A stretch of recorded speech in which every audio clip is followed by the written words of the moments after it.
Every story has a Halo, beginning. assalamualaikum warahmatullahi wabarakatuh. Para pecinta film horor, thriller, Discover dan the science origin fiction, of evil. selamat datang di channel Film Edik. conspiracies Selamat weren't true bergabung when we di were channel kids. dan They're not rasakan true physical now. attack dari konten Film We need to Edik. expose Umbrella. Semoga kita semua dalam keadaan sehat. Today, Film Edik akan menceritakan tentang seluruh alur dari film Resident Evil Welcome to Raccoon City yang dirilis pada tahun 2021 tadi. Film ini berlatar di tahun 1998, tepatnya di bulan September, menceritakan awal mula virus zombie menyerang dan menyebar luas ke seluruh dunia. Kencangkan sabuk pengaman Anda karena kita akan masuk ke alur ceritanya.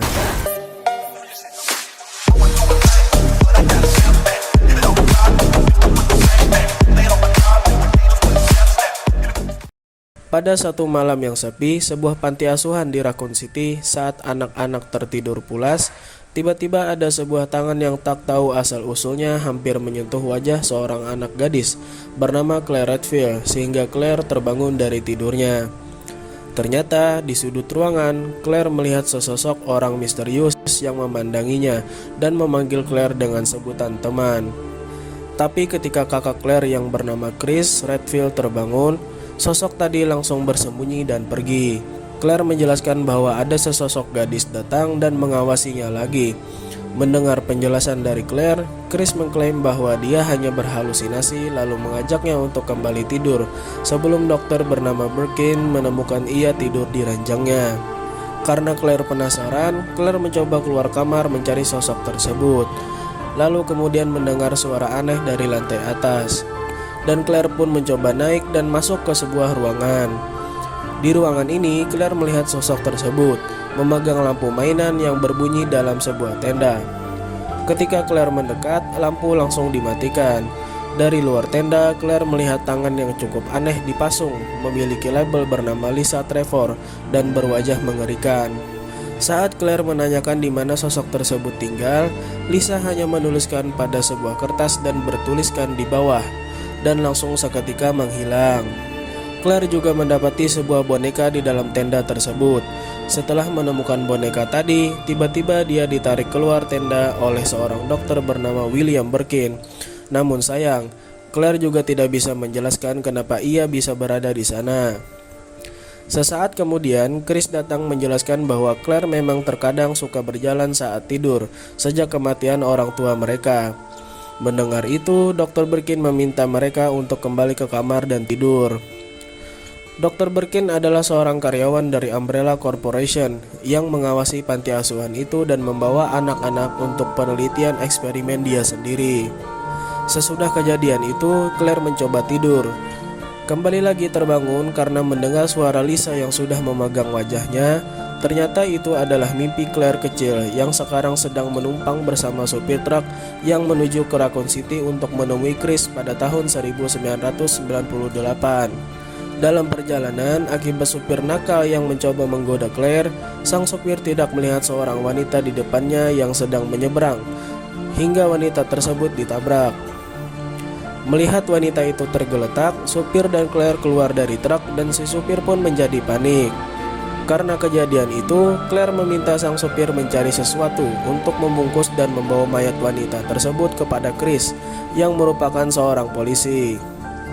Namun saat diminta, supir itu ketakutan lalu berdebat dengan Claire. Sedang asik berdebat, mereka tidak menyadari wanita yang ditabrak tadi bangun dengan mata hitam penuh darah dan langsung pergi entah kemana. Sesaat kemudian, anjing sang supir truk keluar dan menjilati bekas darah wanita tadi. Sampai akhirnya mereka sadar bahwa wanita yang ditabrak tadi hilang tanpa tahu arahnya.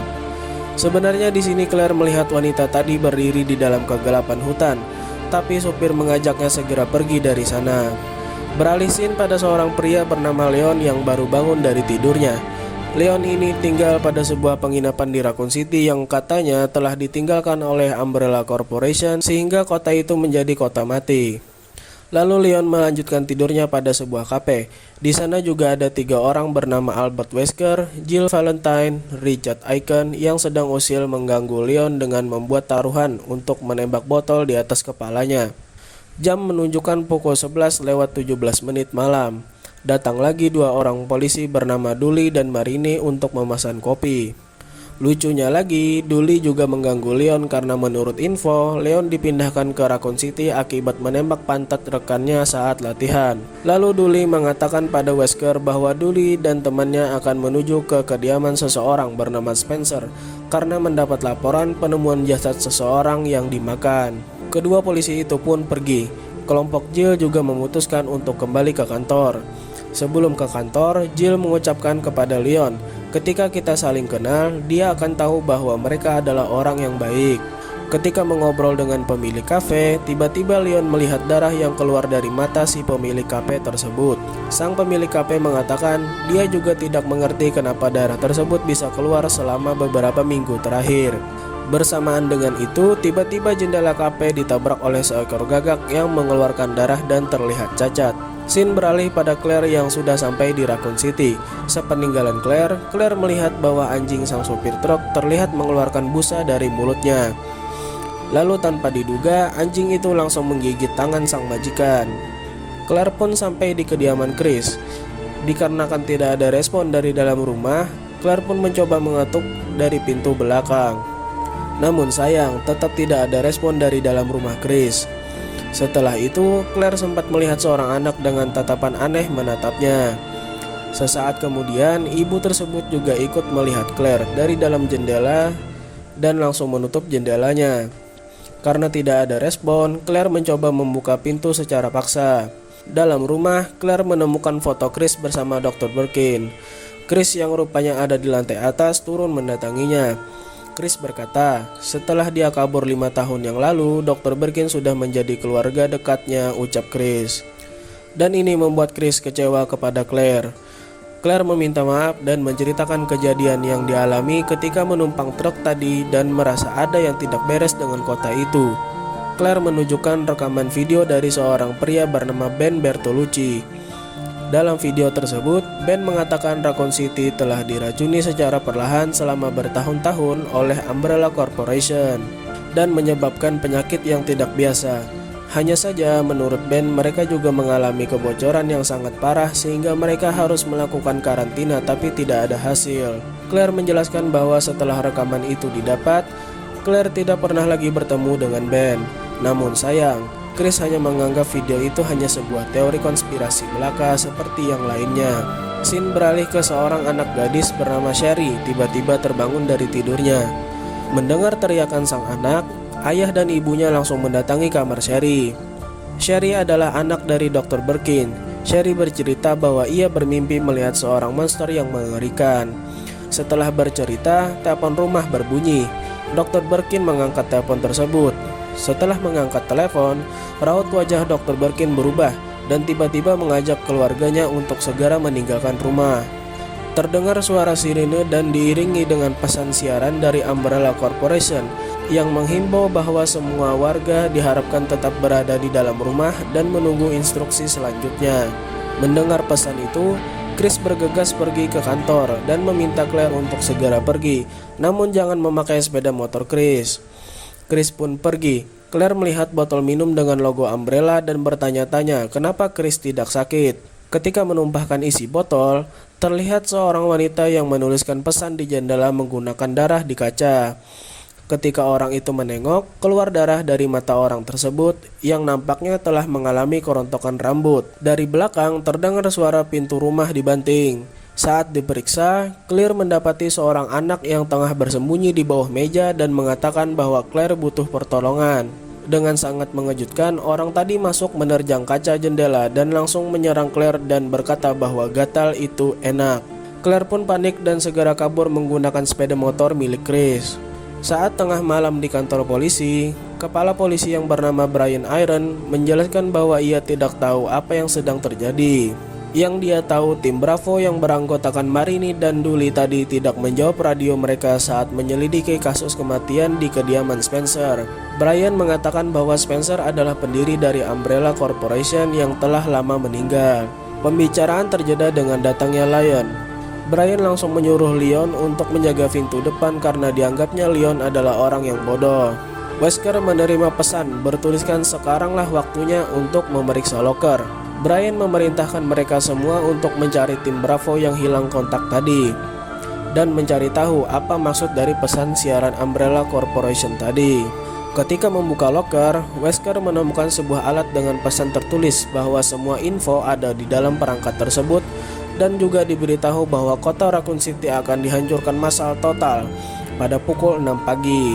Jadi sebenarnya Wesker ini adalah agen rahasia yang bertugas mencuri virus dari Dr. Birkin. Sementara itu, keluarga Dr. Birkin dalam perjalanan pergi tiba-tiba hampir saja menabrak Claire. Saat Claire melihat wajah Dr. Birkin, Claire seketika teringat kejadian saat Dr. Birkin berniat menjadikannya bahan eksperimen dengan alasan menemukan keluarga baru untuknya. Dr. Birkin tersadar yang menghadangnya adalah Claire. Dr. Birkin menancap gas dan kabur. Di sana, Claire juga melihat pemilik kafe keluar dengan mata memerah. Bersamaan dengan itu, truk yang ia tumpangi sebelumnya melintas dengan supir yang sudah terinfeksi. Scene beralih ke kantor polisi pada jam 1 malam. Leon yang tertidur nikmat dengan mendengarkan lagu di meja depan tidak menyadari bahwa truk tadi melaju kencang ke arah kantor polisi. Karena infeksi pada supir truk semakin parah, truk itu pun oleng dan menabrak mobil lain hingga terbalik dan meledak tepat di depan kantor polisi. Parahnya lagi, Leon masih asik tertidur dan tidak mengetahui bahwa supir dengan kobaran api tengah memasuki kantor sampai ia mendengar tembakan Brian yang menumbangkan sang supir. Brian memerintahkan Leon untuk memadamkan api dan menutup gerbang kantor. Leon menemui Brian dan bertanya kepadanya apa yang sedang terjadi. Sebelum meninggalkan Leon, Brian menjelaskan bahwa jaringan telepon telah terputus dan meminta Leon untuk menjaga diri. Mendengar itu, Leon segera mengikuti Brian. Tapi Brian tergesa-gesa dengan berkata bahwa Leonlah sekarang yang memimpin. Lalu Brian pun pergi. Sementara itu, tim Alpha yang terdiri dari Chris, Jill, Richard, Wesker tengah dalam perjalanan menuju kediaman Spencer menggunakan helikopter untuk penyelidikan. Melihat ke bawah, Chris melihat mobil tim Bravo yang terbakar dan memutuskan turun memerintahkan Brad untuk memberitahu Brian. Sampainya di lokasi kejadian, mereka menjumpai mobil yang sudah kosong. Wesker melihat seekor gagak aneh yang bertengger di ban mobil, namun gagak itu ditembak oleh Jill. Tidak jauh dari lokasi, Richard menemukan jejak darah dan mereka berpikir tim Bravo bergerak ke arah tersebut. Baik, itulah sepenggal kisah dari film Resident Evil Welcome to Raccoon City. Untuk kelanjutan kisah dari film tersebut, Movie Addict akan membuatkan konten part 2 yang dimana akan dikupas sampai habis dari film Resident Evil Welcome to Raccoon City tadi. Jangan lupa tinggalkan like, komen, dan subscribe supaya channel ini bisa berkembang dan dapat notifikasi konten terbaru yang tentunya akan mengupas tuntas seluruh alur cerita film yang lainnya. Movie Addict pamit undur diri dan see you next time.